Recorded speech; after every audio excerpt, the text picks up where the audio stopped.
Hello guys, আসসালামু আলাইকুম। তো আজকে আরেকটা নতুন ব্লগ আপনাদেরকে স্বাগতম। গাইজ, আমি আমাদের ছাদের উপরে উঠলাম, উঠে এখানে কিছু চিন্তাধারা করলাম যে এই যে পাকা জায়গা আছে, এই পাকা জায়গাতে যদি কিছু লাগানো যায় হয়তো ভালো হবে। যেমন ধরেন কাঁচামরিচের গাছ, লঙ্কার গাছ, এরকম কিছু। তো দেখেন গাইজ, পাশে একটা পুরুষের গাছ দেখতে পারলাম। এই পুরুষের গাছ কিন্তু আমি অনেক আগেই দেখছিলাম। পুরুষের ছোট্ট ছোট্ট যখন ছিল তখন তো এইগুলা খাওয়ার তো উপযুক্ত হয় নাই। এখন আমি ছাদের উপরে ওঠার পরে দেখতে পারলাম যে এত সুন্দর করে এই পুরসভাগুলো পেকে পেকে এসেছে।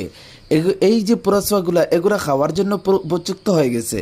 আমি কি করলাম, আমি পুরসভা খেলাম, কিন্তু অনেক স্বাদ ছিল গাইজ।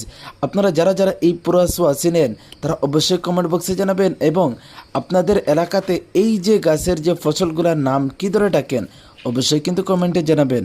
আর এখানে আমি যে চিন্তাধারা করতেছি এই কিছু কিছু জিনিস লাগাবো, তো আপনারা কি বলেন, এই ছাদের উপরে ভালো হবে নাকি খারাপ হবে অবশ্যই কমেন্টে জানাবেন।